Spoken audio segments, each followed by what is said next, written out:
Hello friend, class 10 chapter first chemical reaction and equation का part third है।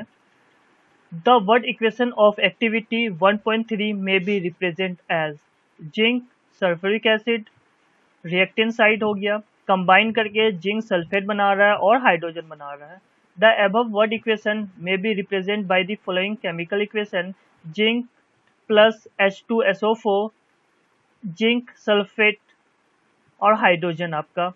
LHS और RHS का अगर कंपेयर करते हैं हम लोग, LHS में जिंक 1 एटम है, हाइड्रोजन 2 एटम है, सल्फर 1 है, ऑक्सीजन 4 है। एज इट इज अगर हम लोग राइट हैंड साइड में देखें तो जिंक 1 एटम होगा, सल्फर आपका 1 है, ऑक्सीजन आपका 4 है, हाइड्रोजन आपका 2 है। LHS RHS में अगर कंपेयर कर रहे हैं हम लोग, यहाँ पे नंबर ऑफ एटम दोनों में इक्वल है, तो हम कह सकते हैं कि एक केमिकल बैलेंस इक्वेशन है। As the number of atoms of each element is the same on both sides of the arrow, equation 1.3 is a balanced chemical equation.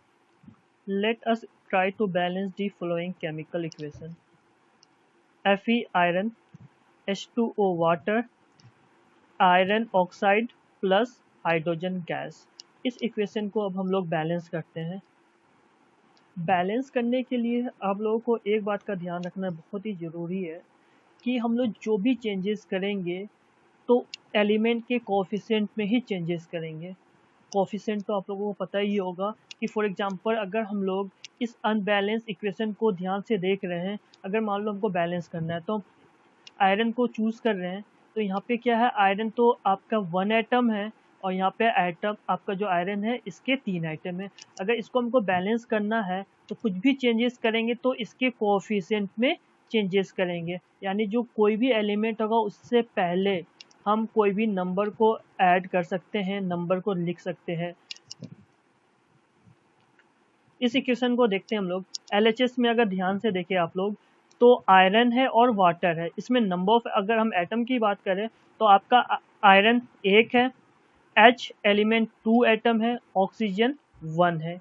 वहीं पे अगर हम लोग RHS की बात करें तो आपका आयरन 3 एटम है, हाइड्रोजन 2 एटम है और आपका ऑक्सीजन 4 है। तो ये तो अनबैलेंस है, इसको अब हम लोग बैलेंस करते हैं। सबसे पहला स्टेप है, हम लोग देखते हैं क्या, हाइड्रोजन की बात कर लेते हैं हम लोग। यहाँ H2 है, यहाँ पर भी H2 है, ये तो बैलेंस आपको नज़र अभी आ रहा है। अब हम नेक्स्ट एलिमेंट की बात करते हैं, ऑक्सीजन। LHS में ऑक्सीजन 1 है, लेकिन आप RHS की बात करें तो यहाँ पे आपका 4 है। तो अब हमको इस ऑक्सीजन को बैलेंस करना है, तो इसको बैलेंस करने के लिए मैंने कहा कि कुछ भी हमको लिखना है नंबर को तो कोएफिशिएंट पे लिखना होगा। तो हमका इस ऑक्सीजन का जो कोएफिशिएंट होगा यानी इस एलिमेंट के पहले होगा, तो यहाँ पे हम लोग ऐड करते हैं कोई भी नंबर। जैसे ये 4 हमने लिखा, अब हम नंबर ऑफ एटम को काउंट करते हैं। हाइड्रोजन कितना हो गया, यहाँ पे 8 हो गया, लेकिन यहाँ 2 है, ध्यान रखना। ऑक्सीजन कितना हो गया, 4, यहाँ पर भी ऑक्सीजन 4, यानी आप कह सकते हो ऑक्सीजन और ऑक्सीजन बैलेंस हो गया। अब हम हाइड्रोजन को बैलेंस करते हैं।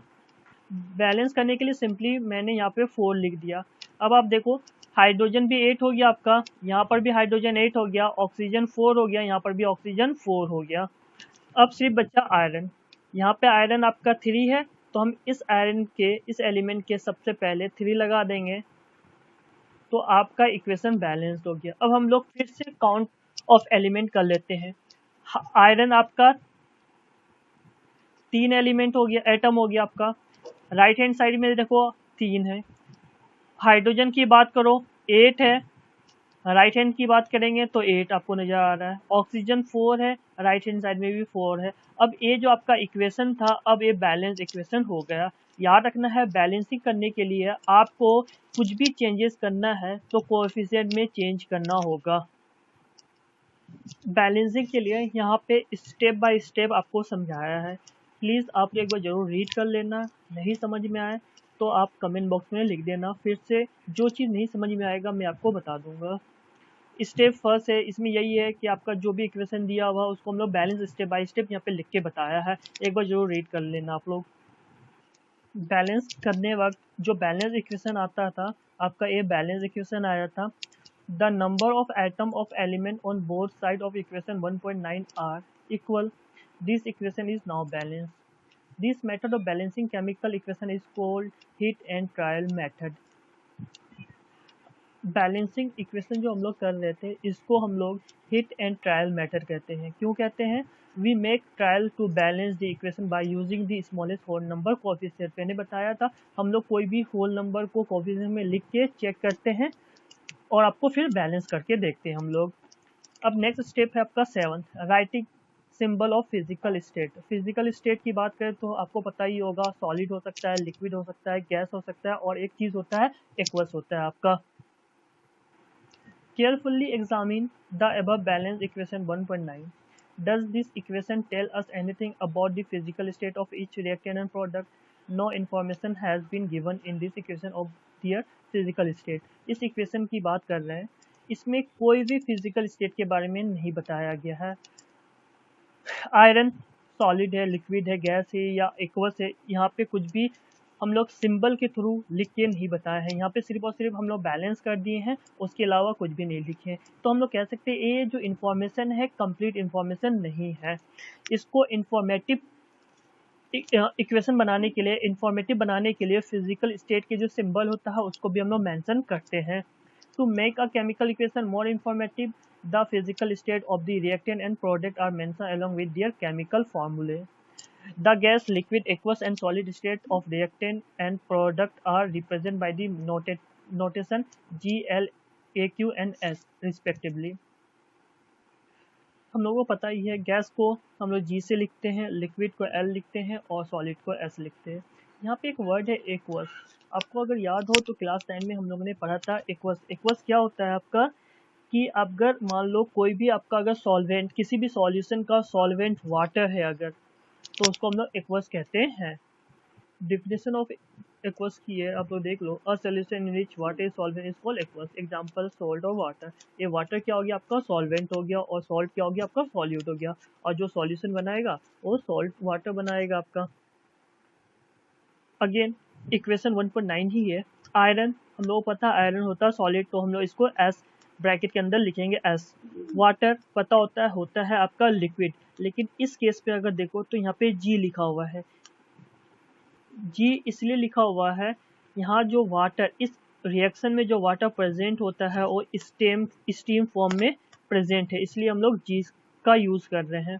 आयरन ऑक्साइड अगेन सॉलिड है और आपका हाइड्रोजन गैस जी है, गैस है आपका। Note that the symbol g is use with water to indicate that in this reaction water is use in the form of. ये बात याद रखना कि वाटर अगर स्टेम के फॉर्म में यूज होता है तो हम लोग सिंबल क्या यूज करते हैं, जी यूज करते हैं। Usually physical state are not include in a chemical equation unless it is necessary to specify them. हम लोग फिजिकल स्टेट का जो सिंबल है तभी यूज करते हैं जब वो बहुत ज़्यादा रिक्वायर्ड होता है या उसके थ्रू हम लोग कुछ बताने की कोशिश करते हैं उस इक्वेशन में। Sometimes the reaction conditions such as temperature, pressure, catalyst, etc. for the reaction are indicated above and or below the arrow in the equation. For example, यहाँ पे एक एग्जाम्पल दिया हुआ है, जैसे कार्बन और ऑक्साइड है, कार्बन और ऑक्सीजन है आपका, हाइड्रोजन है आपका, और यहाँ पे देखो लिखा हुआ आपका 340 ATM, CHE3OH। ATM हो गया आपका एटमॉस्फेरिक प्रेशर। यहाँ पे नेक्स्ट देख लो आप, ये आपका वही फोटोसिंथेसिस का एग्जांपल दिया हुआ है आपका कि कार्बन डाइऑक्साइड है आपका, वाटर है, सनलाइट के प्रेजेंट में आपका हीट हो गया और क्लोरोफिल के प्रेजेंट में ग्लूकोज बनाता है, और साथ ही साथ में ऑक्सीजन और वाटर भी आपको देता है। तो ये तो एग्जाम्पल है आपका ग्लूकोज का। Use this step can you balance equation 1.2 given in the text earlier. अब फिर से अगेन हम लोग 1.2 का इक्वेशन देखते हैं और इसको बैलेंस करने की कोशिश करते हैं। इक्वेशन 1.2 का ये आपका इक्वेशन था। मैग्नीशियम है, ऑक्सीजन है, MgO है आपका। LHS में ध्यान से देखो, मैग्नीशियम एलिमेंट में आपका एटम 1 है और ऑक्सीजन 2 है। RHS की बात करें तो 1 और 1 है, तो यहाँ पे ऑक्सीजन 2 है, तो इस ऑक्सीजन को भी 2 बनाना होगा तो हमको यूज करना होगा इसके कोफिशिएंट को। जैसे हम लोगों ने यहाँ पे 2 से मल्टीप्लाई किया, मैग्नीशियम भी 2 हो गया, ऑक्सीजन भी 2 हो गया, ऑक्सीजन बैलेंस हो गया, लेकिन अब मैग्नीशियम अनबैलेंस हो गया, तो हम लोग भी इस साइड में मैग्नीशियम से जो पहले जो कोफिशिएंट होगा उसमें भी 2 पुट कर देंगे, तो आपका अब ये जो इक्वेशन होगा वो बैलेंस हो गया, मैग्नीशियम 2 ऑक्सीजन 2, मैग्नीशियम 2 ऑक्सीजन